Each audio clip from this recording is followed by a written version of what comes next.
Hello friends मु हार्दिक आज आम आलोचना करवा पॉलिटिकल साइंस रो यूनिट 3 जाति गठन प्रति आह्वान मान जाति गठन प्रति आह्वान मान एटा हूँ पार्ट 1 आगु अपलोड कर सारी जदि आपण मैंने देखी ना ताहले वीडियो लिंक डिस्क्रिप्शन अच्छे जाई देखि पारे। तो आम प्रथम आलोचना करवा 1 मार्क विशिष्ट प्रश्न उत्तर।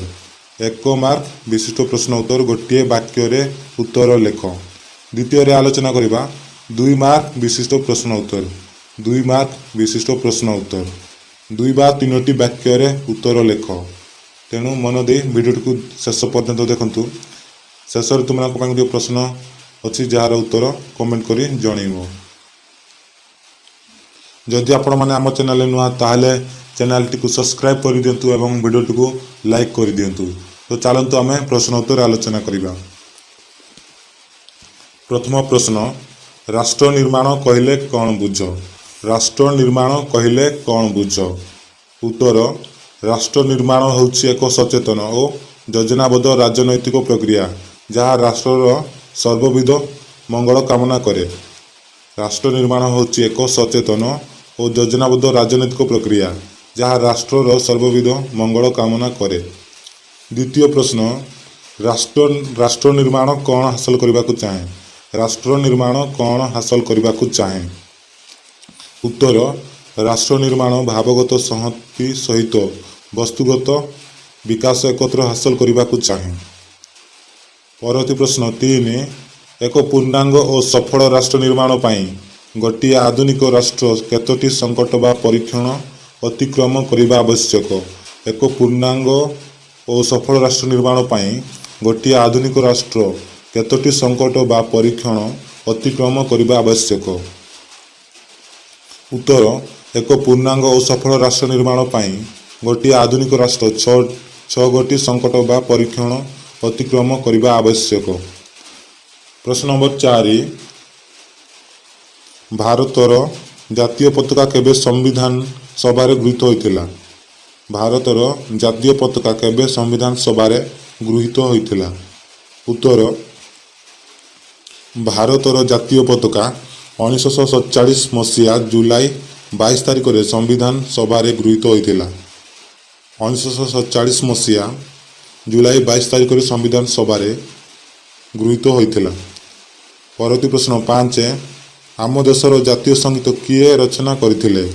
आम देशर जातीय संगीत किए रचना करथिले। उत्तर आम देशर जातीय संगीत विश्वकवि रवींद्रनाथ ठाकुर द्वारा रचित होइथिला। परवर्ती प्रश्न 6 केबे रवींद्रनाथ ठाकुर द्वारा रचित जनगण मन अधि को जातीय संगीत रूपे ग्रहण करा जाइथिला। उत्तर 1952 मसीह रवींद्रनाथ ठाकुर द्वारा रचित जनगण मन अधि को जातीय संगीत रूपे ग्रहण करा जाइथिला। परवर्ती प्रश्न 7 प्रश्न नंबर 7 ओडिशार केउं नेता देशीय राज्य मिश्रण रे विशेष सहयोग करथिले। ओडिशार केउं नेता देशीय राज्य मिश्रण रे विशेष सहयोग करथिले। उत्तर ओडिशार डॉक्टर हरेकृष्ण महताब देशीय राज्य मिश्रण रे विशेष सहयोग करथिले। प्रश्न नंबर 8 भारत रे देशीय राज्य मिश्रण रे किए प्रमुख भूमिका ग्रहण करथिले। भारत रे देशीय राज्य मिश्रण रे किए प्रमुख भूमिका ग्रहण करथिले। उत्तर भारत रे देशीय राज्य मिश्रण रे सरदार वल्लभ भाई पटेल प्रमुख भूमिका ग्रहण करथिले। प्रश्न नंबर 9 आंचलिकवाद कौन। आंचलिकवाद कौन। उत्तर गोटे अंचल प्रति सेठार जनसाधारण अहेतुक प्रेम को आंचलिकवाद कहा जाए। गोटे अंचल प्रति सेठाकार जनसाधारण अहेतुक प्रेम को आंचलिकतावाद कहा जाए। प्रश्न नंबर 10 भूमिपुत्र तथ्य कौन। भूमिपुत्र तथ्य कौन। उत्तर जीवन धारण उपाय और नियुक्ति पाई एक निर्दिष्ट अंचल रे प्रतिष्ठा करा जाइथिबा शिल्प रे स्थानीय लोक मान को नियुक्ति देवा पाई दाबी को भूमिपुत्र तथ्य कहा जाए। परवर्ती प्रश्न 11 ସାମ୍ପ୍ରଦାୟିକତା କହିଲେ କ'ଣ ବୁଝ? ସାମ୍ପ୍ରଦାୟିକତା କହିଲେ କ'ଣ ବୁଝ? ଉତ୍ତର, ପ୍ରତ୍ୟେକ ଧର୍ମୀୟ ସମ୍ପ୍ରଦାୟ ମଧ୍ୟରେ ପରସ୍ପର ପ୍ରତି ଥିବା ହିଂସା ଓ ବିଦ୍ୱେଷ ମନୋଭାବକୁ ସାମ୍ପ୍ରଦାୟିକତାବାଦ କୁହାଯାଏ। ପରବର୍ତ୍ତୀ ପ୍ରଶ୍ନ 12, ଜାତିଆଣବାଦ କହିଲେ କ'ଣ ବୁଝ? ଜାତିଆଣବାଦ କହିଲେ କ'ଣ ବୁଝ? ଉତ୍ତର, ଗୋଟିଏ ନିର୍ଦ୍ଦିଷ୍ଟ ଜାତି ପ୍ରତି ଶ୍ରଦ୍ଧା ଓ ଅନ୍ୟ ଜାତି ପ୍ରତି ଘୃଣା ମନୋଭାବକୁ ଜାତିଆଣବାଦ କୁହାଯାଏ। ଗୋଟିଏ ନିର୍ଦ୍ଦିଷ୍ଟ ଜାତି ପ୍ରତି ଶ୍ରଦ୍ଧା ଓ ଅନ୍ୟ ଜାତି ପ୍ରତି ଘୃଣା ମନୋଭାବକୁ ଜାତିଆଣବାଦ କୁହାଯାଏ। ପ୍ରଶ୍ନ ନମ୍ବର 13, ଜାତି ପ୍ରଥାର ବିଲୋପ ପାଇଁ କି ପ୍ରକାର ସମ୍ବିଧାନ ବ୍ୟବସ୍ଥା କରାଯାଇଛି? ଜାତି ପ୍ରଥାର ବିଲୋପ ପାଇଁ କି ପ୍ରକାରର ସାମ୍ବିଧାନିକ ବ୍ୟବସ୍ଥା କରାଯାଇଛି? ଉତ୍ତର, ଜାତି ପ୍ରଥାର ବିଲୋପ ପାଇଁ ସମ୍ବିଧାନର ଧାରା 17ରେ ଅସ୍ପୃଶ୍ୟତାର ନିବାରଣ କରାଯାଇଛି। ପରବର୍ତ୍ତୀ ପ୍ରଶ୍ନ 14, ଆଞ୍ଚଳିକତାବାଦର ଯେକୌଣସି ଦୁଇଟି ସ୍ୱରୂପ ଲେଖ। ଯେକୌଣସି ଦୁଇଟି ସ୍ୱରୂପ ଲେଖ। ଉତ୍ତର, ଭୂମିପୁତ୍ର ତଥ୍ୟ ଓ ସ୍ୱତନ୍ତ୍ର ରାଜ୍ୟ ଗଠନ ଦାବି ଆଞ୍ଚଳିକବାଦର ଦୁଇଟି ସ୍ୱରୂପ। ପ୍ରଶ୍ନ ନମ୍ବର 15, ଆଞ୍ଚଳିକତାବାଦକୁ ପ୍ରତିରୋଧ କରିବା ପାଇଁ ଦୁଇଟି ବ୍ୟବସ୍ଥା ଲେଖ। ଆଞ୍ଚଳିକବାଦକୁ ପ୍ରତିରୋଧ କରିବା ପାଇଁ ଦୁଇଟି ବ୍ୟବସ୍ଥା ଲେଖ। ଉତ୍ତର, ଆଞ୍ଚଳିକବାଦକୁ ପ୍ରତିରୋଧ କରିବା ପାଇଁ ଦୁଇଟି ବ୍ୟବସ୍ଥା ହେଲା ସମତୁଲ ପ୍ରଗତି ଓ ଆଞ୍ଚଳିକ ଦଳର ବିଲୋପ। ପ୍ରଶ୍ନ ନମ୍ବର 16, ଆତଙ୍କବାଦ କ'ଣ? ଆତଙ୍କବାଦ କ'ଣ? ଉତ୍ତର, ଯେତେବେଳେ ଗୋଟିଏ ଗୋଷ୍ଠୀ ତା'ର ଅଭିଳାଷକୁ ପୂରଣ କରିବା ପାଇଁ ହିଂସାତ୍ମକ ପନ୍ଥା ଯଥା ହତ୍ୟା, ଲୁଣ୍ଠନ, ଅପହରଣ, ବୋମା ବିସ୍ଫୋରଣ ଆଦିକୁ ଗ୍ରହଣ କରିଥାଏ ତାହାକୁ ଆତଙ୍କବାଦ କୁହାଯାଏ। ପ୍ରଶ୍ନ ନମ୍ବର 17, ସାମ୍ପ୍ରଦାୟିକତା ସୃଷ୍ଟି ପାଇଁ ଦୁଇଟି ମୁଖ୍ୟ କାରଣ କ'ଣ? ସାମ୍ପ୍ରଦାୟିକତା ସୃଷ୍ଟି ପାଇଁ ଦୁଇଟି ମୁଖ୍ୟ କାରଣ କ'ଣ? ଉତ୍ତର, ଧର୍ମୀୟ ମୌଳିକବାଦ ଓ ରାଜନୈତିକ ସୁବିଧା ସାମ୍ପ୍ରଦାୟିକତା ସୃଷ୍ଟି ପାଇଁ ଦୁଇ ପ୍ରମୁଖ କାରଣ ଅଟେ। ଧର୍ମୀୟ ମୌଳିକବାଦ ଓ ରାଜନୈତିକ ସୁବିଧା ସାମ୍ପ୍ରଦାୟିକତା ସୃଷ୍ଟି ପାଇଁ ଦୁଇ ପ୍ରମୁଖ କାରଣ ଅଟେ। ଏବେ ଦେଖିବା ବି 2 ମାର୍କ ବିଶିଷ୍ଟ ପ୍ରଶ୍ନ ଉତ୍ତର। 2 ବା 3ଟି ବାକ୍ୟରେ ଉତ୍ତର ଲେଖ। ପ୍ରଥମ ପ୍ରଶ୍ନ, ସାମ୍ପ୍ରଦାୟିକତାବାଦ କ'ଣ? ସାମ୍ପ୍ରଦାୟିକତାବାଦ କ'ଣ? ଉତ୍ତର, ଧର୍ମକୁ ଆଧାର କରି ସଂଗଠିତ ହୋଇଥିବା ଗୋଟିଏ ଗୋଷ୍ଠୀକୁ ସମ୍ପ୍ରଦାୟ କୁହାଯାଏ। ରାଷ୍ଟ୍ରରେ ବସବାସ କରୁଥିବା ବିଭିନ୍ନ ସମ୍ପ୍ରଦାୟ ମଧ୍ୟରେ ଥିବା ପରସ୍ପର ପ୍ରତି ଘୃଣା, ବିଦ୍ୱେଷ, ହିଂସା ଓ ସଂକୀର୍ଣ୍ଣ ମନୋଭାବକୁ ସାମ୍ପ୍ରଦାୟିକତାବାଦ କୁହାଯାଏ। ଏହା ରାଷ୍ଟ୍ର ନିର୍ମାଣ ତଥା ଜାତୀୟ ସଂହତି ପ୍ରତି ବିପଦ ସୃଷ୍ଟି କରିଥାଏ। ପ୍ରଶ୍ନ ନମ୍ବର 2, ଆଞ୍ଚଳିକତାବାଦ କ'ଣ? ଆଞ୍ଚଳିକତାବାଦ କ'ଣ? ଉତ୍ତର, ଆଞ୍ଚଳିକତାବାଦ ହେଉଛି ଏକ ସଂକୀର୍ଣ୍ଣ ଚିନ୍ତାଧାରା ଯାହା ଗୋଟିଏ ଅଞ୍ଚଳର ଲୋକମାନଙ୍କ ମନରେ ସେହି ଅଞ୍ଚଳ ପ୍ରତି ଅହେତୁକ ପ୍ରେମ ଭାବ ଜାଗ୍ରତ କରିଥାଏ। ଏହା କେନ୍ଦ୍ର ସରକାରଙ୍କ ବିରୋଧରେ ଏକ ଆନ୍ଦୋଳନ।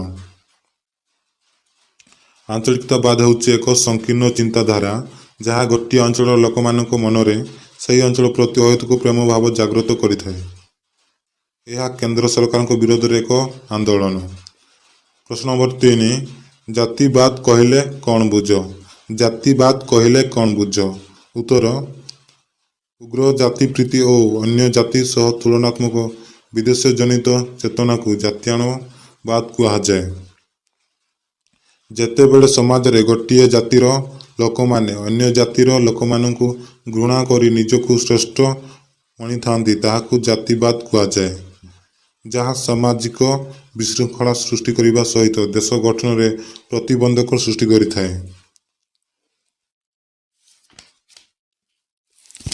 ପ୍ରଶ୍ନ ନମ୍ବର 4, ଆତଙ୍କବାଦ ବା ସନ୍ତ୍ରାସବାଦ କ'ଣ? ଆତଙ୍କବାଦ ବା ସନ୍ତ୍ରାସବାଦ କ'ଣ? ଉତ୍ତର ଆତଙ୍କବାଦ ଏକ ଚାପ କୌଶଳ ଯାହା ହିଂସା ଓ ଭୟ ମାଧ୍ୟମରେ ଚାପ ସୃଷ୍ଟି କରି ବିଧିସଙ୍ଗତ କର୍ତ୍ତୃପକ୍ଷ ଓ ଶାସନ କଳାଠାରୁ ଲକ୍ଷ୍ୟ ହାସଲ କରିବାକୁ ଚାହେଁ। ପ୍ରଶ୍ନ ନମ୍ବର 5 ରାଷ୍ଟ୍ର ନିର୍ମାଣ ବା ଦେଶ ଗଠନ କହିଲେ କ'ଣ ବୁଝ? ରାଷ୍ଟ୍ର ନିର୍ମାଣ ବା ଦେଶ ଗଠନ କହିଲେ କ'ଣ ବୁଝ? ଉତ୍ତର ରାଷ୍ଟ୍ର ନିର୍ମାଣ ହେଉଛି ଏକ ସଚେତନ ଓ ଯୋଜନାବଦ୍ଧ ରାଜନୈତିକ ପ୍ରକ୍ରିୟା ଯାହା ରାଷ୍ଟ୍ରର ସର୍ବବିଧ ମଙ୍ଗଳ କାମନା କରେ। ଏହା ସମାଜର ଗୁଣାତ୍ମକ ପରିବର୍ତ୍ତନ ଉପରେ ଗୁରୁତ୍ୱ ପ୍ରଦାନ କରେ। ପ୍ରଶ୍ନ ନମ୍ବର 6 ଧର୍ମାନ୍ଧ କହିଲେ କ'ଣ ବୁଝ? ଧର୍ମାନ୍ଧତା କହିଲେ କ'ଣ ବୁଝ? ଉତ୍ତର ଭାରତରେ ବିଭିନ୍ନ ଧର୍ମାବଲମ୍ବୀ ଅଛନ୍ତି। ସେମାନଙ୍କ ମଧ୍ୟରୁ ଯେଉଁମାନେ ସଂସ୍କାର ବିରୋଧୀ ସେମାନେ ଧର୍ମାନ୍ଧ ଅର୍ଥାତ୍ ତାଙ୍କ ଭାବନା ଧର୍ମାନ୍ଧରେ ପରିପୂର୍ଣ୍ଣ। ପ୍ରଶ୍ନ ନମ୍ବର 7 ରାଷ୍ଟ୍ର ନିର୍ମାଣରେ ପ୍ରତିବନ୍ଧକ ହେଉଥିବା କାରଣ ଗୁଡ଼ିକ ଲେଖ। ରାଷ୍ଟ୍ର ନିର୍ମାଣରେ ପ୍ରତିବନ୍ଧକ ହେଉଥିବା କାରଣ ଗୁଡ଼ିକ ଲେଖ। ଉତ୍ତର ରାଷ୍ଟ୍ର ନିର୍ମାଣ ପଥରେ ଅନେକ ପ୍ରତିବନ୍ଧକ ରହିଛି। ସେଗୁଡ଼ିକ ମଧ୍ୟରୁ ସାମ୍ପ୍ରଦାୟିକତାବାଦ, ଆଞ୍ଚଳିକବାଦ, ଜାତିବାଦ, ସନ୍ତ୍ରାସବାଦ ଇତ୍ୟାଦି ପ୍ରାଧାନ୍ୟ। ପ୍ରଶ୍ନ ନମ୍ବର 8 ଏକ ପୂର୍ଣ୍ଣାଙ୍ଗ ରାଷ୍ଟ୍ର ଗଠନ କରିବା ପାଇଁ ଆଧୁନିକ ରାଷ୍ଟ୍ରଗୁଡ଼ିକୁ କ'ଣ କ'ଣ ଅତିକ୍ରମ କରିବା ଆବଶ୍ୟକ? ଏକ ପୂର୍ଣ୍ଣାଙ୍ଗ ରାଷ୍ଟ୍ର ଗଠନ କରିବା ପାଇଁ ଆଧୁନିକ ରାଷ୍ଟ୍ରଗୁଡ଼ିକୁ କ'ଣ ଅତିକ୍ରମ କରିବା ଆବଶ୍ୟକ? ଉତ୍ତର ଏକ ପୂର୍ଣ୍ଣାଙ୍ଗ ରାଷ୍ଟ୍ର ଗଠନ କରିବା ପାଇଁ ରାଷ୍ଟ୍ରକୁ 6ଟି ସଂକଟ ବା ପରୀକ୍ଷଣ ଅତିକ୍ରମ କରିବା ଆବଶ୍ୟକ।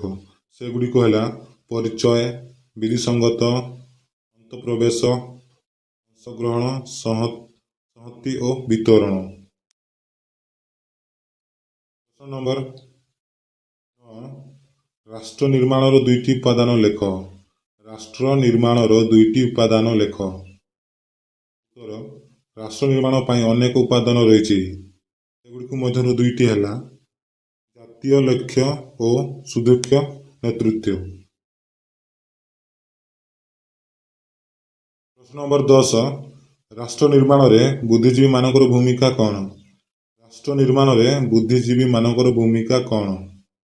ଉତ୍ତର ରାଷ୍ଟ୍ର ନିର୍ମାଣରେ ବୁଦ୍ଧିଜୀବୀ ଯଥା ରାଷ୍ଟ୍ରନାୟକ, ରାଜନେତା, ସମାଜସେବୀ, ଶିକ୍ଷକ, ଓକିଲ, ପ୍ରଶାସକ ଇତ୍ୟାଦିଙ୍କର ଯଥେଷ୍ଟ ଭୂମିକା ରହିଛି। ସେମାନଙ୍କ ମତାମତ, ଆଲୋଚନା, ଗବେଷଣା ଇତ୍ୟାଦି ସରକାରଙ୍କୁ ଠିକଣା ବାଟରେ ଯିବା ପାଇଁ ସାହାଯ୍ୟ କରିଥାଏ। ରାଷ୍ଟ୍ର ନିର୍ମାଣରେ ବୁଦ୍ଧିଜୀବୀ ଯଥା ରାଷ୍ଟ୍ରନାୟକ, ରାଜନେତା, ସମାଜସେବୀ, ଶିକ୍ଷକ, ଓକିଲ, ପ୍ରଶାସକ ଇତ୍ୟାଦିଙ୍କର ଯଥେଷ୍ଟ ଭୂମିକା ରହିଛି। ସେମାନଙ୍କ ମତାମତ, ଆଲୋଚନା, ଗବେଷଣା ଇତ୍ୟାଦି ସରକାରଙ୍କୁ ଠିକଣା ବାଟରେ ଯିବା ପାଇଁ ସାହାଯ୍ୟ କରିଥାଏ। ପ୍ରଶ୍ନ ନମ୍ବର 11 ଜାତୀୟ ରାଜନୈତିକ ସଂସ୍କୃତି କହିଲେ କ'ଣ ବୁଝ? ଜାତୀୟ ରାଜନୈତିକ ସଂସ୍କୃତି କହିଲେ କ'ଣ ବୁଝ? ଉତ୍ତର ଯେଉଁଠାରେ ଗୋଟିଏ ଜାତୀୟ ରାଜନୈତିକ ଓ ସାମାଜିକ ସଂସ୍କୃତି ଜନସାଧାରଣଙ୍କୁ ଏକତା ସୂତ୍ରରେ ବାନ୍ଧି ରଖିଥାଏ ସେହି ରାଷ୍ଟ୍ରରେ ରାଷ୍ଟ୍ର ନିର୍ମାଣ ସହଜ ହୋଇଥାଏ। ଜାତୀୟ ସଂହତି ହାସଲ କରିବା ରାଷ୍ଟ୍ର ନିର୍ମାଣର ଲକ୍ଷ୍ୟ ହୋଇଥିବାରୁ ଭାରତ ଭଳି ସଂସ୍କୃତି ବହୁଳ ଦେଶରେ ଏକକ ଜାତୀୟ ସଂସ୍କୃତିକୁ ସୃଷ୍ଟି ଉପରେ ଗୁରୁତ୍ୱ ଦିଆଯାଉଛି। ଉତ୍ତର ଯେଉଁଠାରେ ଗୋଟିଏ ଜାତୀୟ ରାଜନୈତିକ ଓ ସାମାଜିକ ସଂସ୍କୃତି ଜନସାଧାରଣଙ୍କୁ ଏକତା ସୂତ୍ରରେ ବାନ୍ଧି ରଖିଥାଏ ସେହି ରାଷ୍ଟ୍ରରେ ରାଷ୍ଟ୍ର ନିର୍ମାଣ ସହଜ ହୋଇଥାଏ। ଜାତୀୟ ସଂହତି ହାସଲ କରିବା ରାଷ୍ଟ୍ର ନିର୍ମାଣର ଲକ୍ଷ୍ୟ ହୋଇଥିବାରୁ ଭାରତ ଭଳି ସଂସ୍କୃତ ବହୁଳ ଦେଶରେ ଏକ ଜାତୀୟ ସଂସ୍କୃତି ସୃଷ୍ଟି ଉପରେ ଗୁରୁତ୍ୱ ଦିଆଯାଉଛି। ନମ୍ବର 12 ଜାତୀୟ ଭାବନା କ'ଣ? ଜାତୀୟ ଭାବନା କ'ଣ? ଉତ୍ତର ଏକ ରାଷ୍ଟ୍ରରେ ସଫଳତା ପାଇଁ ଜାତୀୟ ଭାବନା ଏକ ସର୍ତ୍ତ। ଏକ ରାଷ୍ଟ୍ରରେ ସଫଳତା ପାଇଁ ଜାତୀୟ ଭାବନା ଏକ ସର୍ତ୍ତ। ଏଠାରେ ନାଗରିକମାନେ ସଂକୀର୍ଣ୍ଣ ଆଞ୍ଚଳିକ ତଥା ପୂର୍ବ ପରିଚୟ ଭୁଲି ଜାତୀୟ ସ୍ରୋତରେ ସାମିଲ ହେବା ଜାତୀୟ ଭାବନା ଅଟେ। ପ୍ରଶ୍ନ ନମ୍ବର 13, କର୍ମ ସଂସ୍କୃତି କ'ଣ? କର୍ମ ସଂସ୍କୃତି କ'ଣ? ଉତ୍ତର, ରାଷ୍ଟ୍ରରେ ଯଦି କର୍ମ ସଂସ୍କୃତିର ଅଭାବ ଦେଖାଯାଏ ତାହା ରାଷ୍ଟ୍ର ନିର୍ମାଣର ପଥରେ ପ୍ରତିବନ୍ଧକ ସୃଷ୍ଟି କରେ। କର୍ମ ସଂସ୍କୃତିର ଅର୍ଥ ହେଲା ଜନସାଧାରଣଙ୍କ କର୍ମଠ, ସଚ୍ଚୋଟ ତଥା ସଞ୍ଚୟକାରୀ ହେବା ଆବଶ୍ୟକ। ରାଷ୍ଟ୍ରରେ ଯଦି କର୍ମ ସଂସ୍କୃତିର ଅଭାବ ଦେଖାଯାଏ ତାହା ରାଷ୍ଟ୍ର ନିର୍ମାଣର ପଥରେ ପ୍ରତିବନ୍ଧକ ସୃଷ୍ଟି କରେ। କର୍ମ ସଂସ୍କୃତି ଅର୍ଥ ହେଲା ଜନସାଧାରଣଙ୍କ କର୍ମଠ, ସଚ୍ଚୋଟ ତଥା ସଞ୍ଚୟକାରୀ ହେବା ଆବଶ୍ୟକ। ତ ଆଜିର ପ୍ରଶ୍ନ ଉତ୍ତର ଶେଷ ହୋଇଯାଇଛି। ଏବେ ଆସିଛି ତୁମମାନଙ୍କ ପାଇଁ ଗୋଟିଏ ପ୍ରଶ୍ନ, ଯାହାର ଉତ୍ତର ତୁମେମାନେ କରି ଜଣାଇବ। ତୁମମାନଙ୍କ ପାଇଁ ପ୍ରଶ୍ନ ହେଲା, ଆମ ଦେଶର ଜାତୀୟ ସଙ୍ଗୀତ କିଏ ରଚନା କରିଥିଲେ? ଆମ ଦେଶର ଜାତୀୟ ସଙ୍ଗୀତ କିଏ ରଚନା କରିଥିଲେ? ଉତ୍ତର କମେଣ୍ଟ କରି ଜଣାଅ।